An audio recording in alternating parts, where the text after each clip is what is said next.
Hola amado, Dios te bendiga, buen día, qué bueno saludarte en este momento. Deseo grandes bendiciones para tu vida. Hoy quiero invitarte a estudiar la palabra del Señor. Nos corresponde leer el capítulo número 6 de la epístola a los Efesios. Es el último capítulo de esta hermosa epístola. 6 días hemos estudiado esta maravillosa carta que Pablo deja a los Efesios, pero también es para nosotros. En este capítulo hay una temática importantísima, demasiado vital para nuestra vida. El apóstol Pablo aquí habla acerca de la relación que debe haber entre los padres y los hijos. Mira que deja de hablar un poco de los esposos y pasa ahora hacia los hijos. En el capítulo anterior, el día de ayer, vimos cómo el apóstol habla acerca de esa unidad, del someterse los unos a los otros, el esposo a la esposa y la esposa al esposo, una unidad. Recuerda que el tema principal de esta epístola es la unidad. Y ahora va a hablar de la unidad entre los padres y los hijos. Advierte sobre la lucha espiritual que enfrentan los creyentes y les exhorta a ponerse la armadura de Dios para resistir las tentaciones del diablo. Y por último, entonces, concluye la carta con una oración y una bendición para todos los creyentes. Leamos entonces la epístola a los Efesios capítulo 6, dice la Biblia: Hijos, obedeced en el Señor a vuestros padres, porque esto es justo. Interesante, obedeced. Esta es una orden que el apóstol Pablo está dándole a los hijos, y esta es una orden más intensa que aquella que dio en el capítulo anterior cuando dice: estén sujetos, el esposo sujeto a la esposa y la esposa al esposo. Aquí quiere decir que el hijo debe estar más, indica un tipo diferente de relación. La desobediencia a los padres es considerada en toda la Biblia como uno de los mayores males. La obediencia de los hijos es razonable y justa. El niño al nacer es el más indefenso de todos los seres y durante años depende completamente del amor y la ternura de sus padres. No puede existir vida familiar ordenada sin la obediencia de los hijos, porque el niño no está capacitado para juzgar las razones de determinadas formas de conducta. Pero lo más importante es que un hijo que desobedece a sus padres desobedecerá también a Dios, pues desconocerá totalmente la disciplina y las restricciones que son absolutamente esenciales para el crecimiento cristiano. Por eso, la palabra obediencia no es agradable para algunos oídos modernos, pero a los que les cae mal por considerarla como una imposición, se hacen responsables por la parte que les corresponde en el alarmante aumento de la delincuencia juvenil en los últimos años, porque no les gusta la palabra obediencia, que eso es algo que se está imponiendo, que no le estamos dejando libertad a los hijos. Pero mira que la Biblia está diciendo, y es una orden que el apóstol Pablo está dando, más estricta que aquella que le dio a los esposos. Les dice, versículo 2, honra a tu padre y a tu madre, que es el primer mandamiento con promesa, para que te vaya bien y seas de larga vida sobre la tierra. Entonces hay una bendición, hay una promesa. Obedecer a los padres no es solo natural, sino que corresponde con la expresa voluntad de Dios. Es el primero y el único mandamiento de la ley de Dios en el cual se incluye una promesa específica. Interesante esto. Entonces es importante que nosotros obedezcamos, honremos a nuestros padres. Esa honra de la cual habla aquí no es un respeto sentimental, sino obediencia verdadera.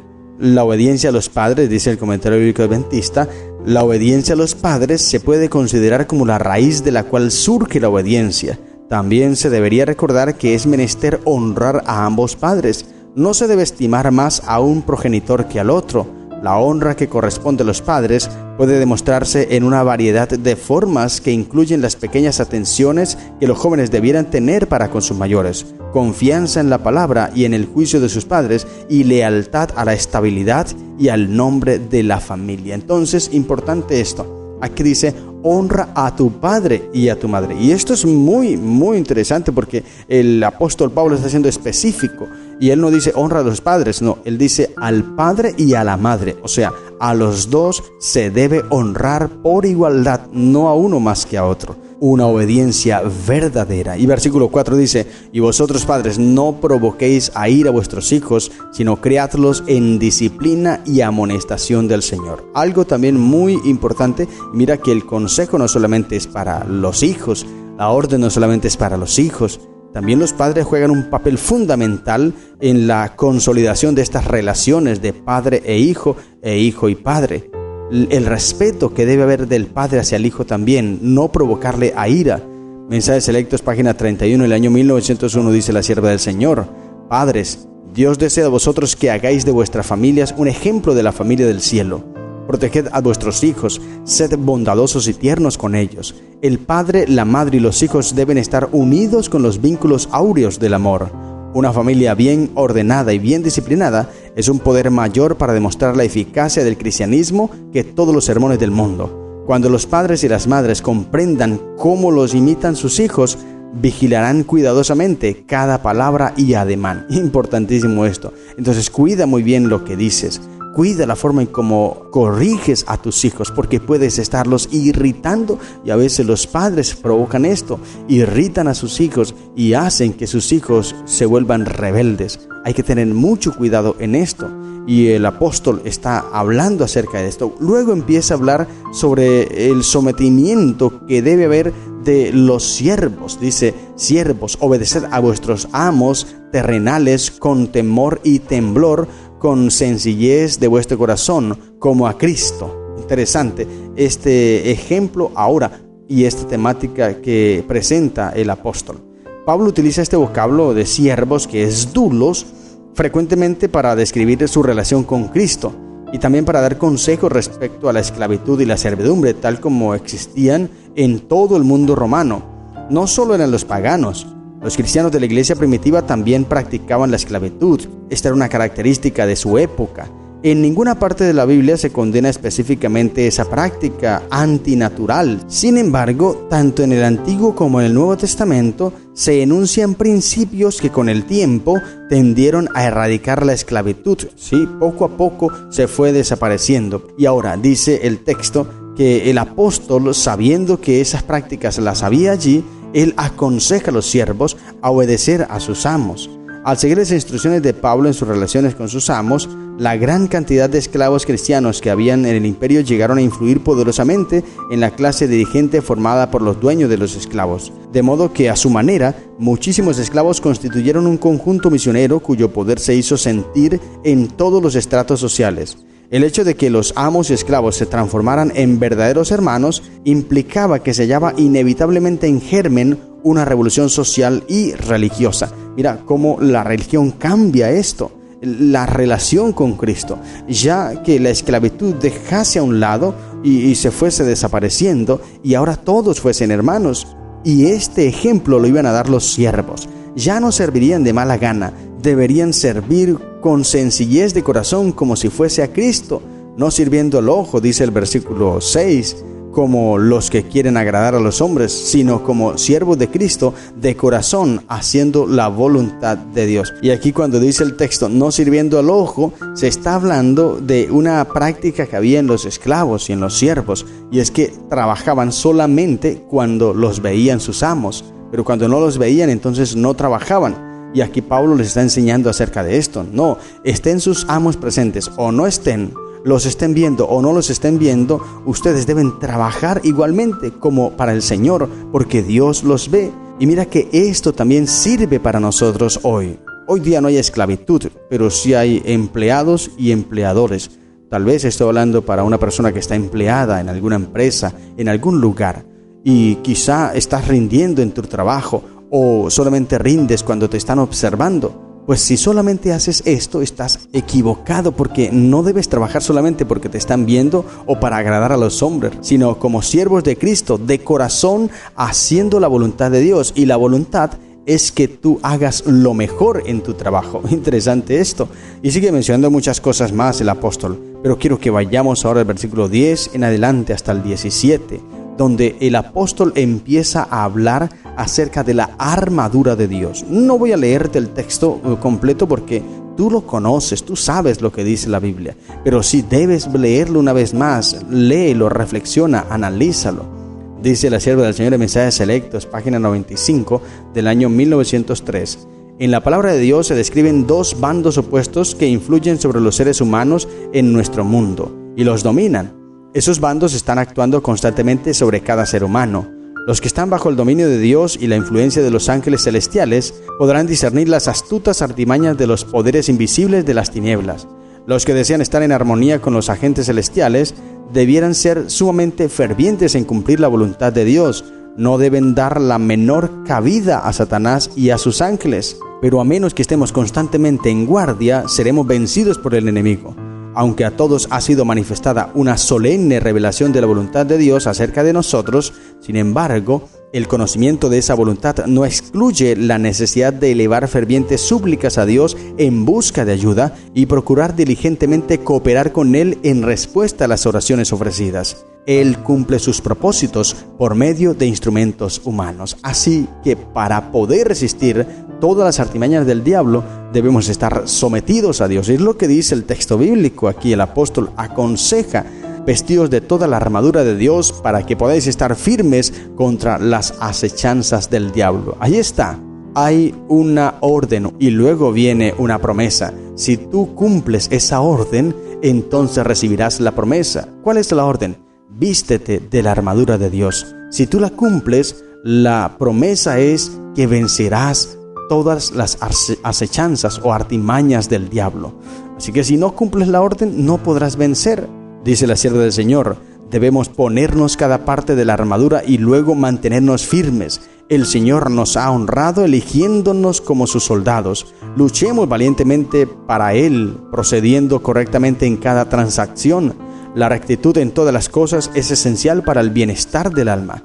Mientras luchéis esforzadamente por la victoria sobre vuestras propias inclinaciones, Dios os ayudará mediante su Espíritu Santo para que seáis cautelosos en cada acción, de modo que no deis ocasión para que el enemigo hable mal de la verdad. Poneos como vuestra coraza esa justicia divinamente protegida que todos tienen el privilegio de llevar. Ella protegerá vuestra vida espiritual. Amén. Gloria al Señor. Qué maravilloso. Review and Herald del 25 de mayo del año 1905 dice: si tenemos puesta la armadura celestial, descubriremos que los asaltos del enemigo no tendrán poder sobre nosotros. Nos rodearán ángeles de Dios para protegernos. Amén. Gloria al Señor. Otro de Mensajes Selectos, página 33 del año 1911 dice: si los seres humanos pudieran conocer el número de los ángeles malos, si pudieran conocer sus artificios y su actividad, habría mucho menos orgullo y frivolidad. Satanás es el príncipe de los demonios. Los ángeles malos sobre los cuales gobierna cumplen sus órdenes. Mediante ellos multiplica sus agentes por todo el mundo. Instiga todo el mal que existe en nuestro mundo. El propósito de Satanás ha sido reproducir su propio carácter en los seres humanos. Tan pronto como fue creado el hombre, Satanás resolvió borrar de él la imagen de Dios y colocar su sello donde debiera estar el de Dios. Y ha tenido éxito en instalar en el corazón del hombre el espíritu de envidia, el espíritu de odio, de ambición. En este mundo ha establecido un reino de oscuridad del cual es el príncipe, el caudillo de los delitos. Deseaba usurpar el trono de Dios. Como fracasó en esto, ha actuado a oscuras en la ilegalidad, en engaño, para usurpar un lugar en los corazones de los hombres. Ha establecido su trono entre Dios y el hombre para apropiarse de la adoración que solo pertenece a Dios. ¡Qué terrible es esto! Pero la única forma de nosotros poder vencer a Satanás es a través de la armadura de Dios. Dice Mensajes Selectos, página 32 del año 1900. Si se descorriera la cortina y cada uno pudiera percibir las actividades constantes de la familia celestial para preservar a los habitantes de la tierra de las seductoras supercherías de Satanás, para que debido a su descuido no sean descarriadas por la estrategia de Satanás, perderían mucha de su confianza propia y autosuficiencia. Verían que los ejércitos del cielo están en continua lucha con los instrumentos satánicos para ganar victorias en favor de aquellos que no se dan cuenta de su peligro y que siguen en su inconsciente indiferencia. Entonces, querido hermano, es importante que nosotros podamos abrir nuestros ojos y ver toda esa lucha invisible que hay, que no la podemos ver de manera literal, pero si la pudiésemos ver, nuestra vida sería diferente. Pero como ya el apóstol la vio, Dios la ve y Dios sabe cómo es esta lucha, entonces Él nos deja estas recomendaciones en su palabra.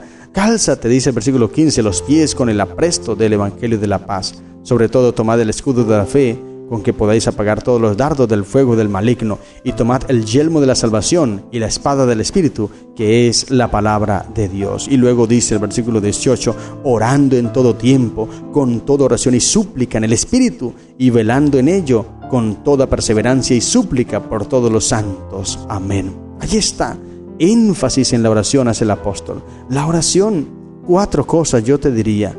Oración, mucha oración todos los días. Conságrate a Dios cada mañana, dice la sierva del Señor. Haz de esto tu primer trabajo. Mucha oración. Segundo, estudio de la Biblia. Estudia la palabra del Señor. Conversa con Dios. Tú le hablas a Él por medio de la oración y Él te habla a ti por medio de su palabra. Tercero, testificación. Debes compartir con otras personas acerca de lo que vas encontrando con Cristo, de esa experiencia que tienes con el Señor cada día. Cuéntasela a otros. Eso te ayudará a crecer. Eso te ayudará a mantenerte activo, a estar siempre firme en los caminos del Señor. Porque tú estás contando de lo que vives y eso te motivará a ti también. Tu fe se fortalecerá porque estás hablando de ese Dios maravilloso. Y el cuarto elemento para mantenernos firmes en los caminos del Señor es participación en la iglesia, porque esto es muy importante también, aunque está de último, no es el menos importante. Todos los 4 son vitales, importantes. Oración, estudio de la Biblia, compartir la fe, testificar acerca de Cristo y participar en la iglesia, asistir a los cultos, mantenerte involucrado en algún ministerio en la iglesia. Todo esto, querido hermano, si lo practicas, te estarás vistiendo de la armadura de Dios. Y como estás vestido de la armadura de Dios, que es lo mismo de lo cual está hablando aquí el apóstol Pablo, mire, oración, estudiar la Biblia, que es la espada del Espíritu, testificar es ponerte los calzados de los pies con el apresto del Evangelio. Eso es testificar, y participar en la iglesia, que es muy importante. Si hacemos esto, hermano, entonces estaremos en el camino correcto, podremos resistir todos los dardos del enemigo, pero ante todo mantener una constante relación con Dios en oración y estudio de su palabra todos los días, que es lo vital, lo que debemos hacer. Si lo logramos, entonces podremos vencer y apagar todos los dardos del enemigo. El apóstol lo asegura porque Dios le da esta inspiración. Es palabra de Dios, querido hermano. Cree profundamente en que esto es verdad, porque así podremos vencer. Estas son las lecciones que encontramos en el capítulo 6 de la epístola a los Efesios. Que el Señor te bendiga. ¡Feliz día!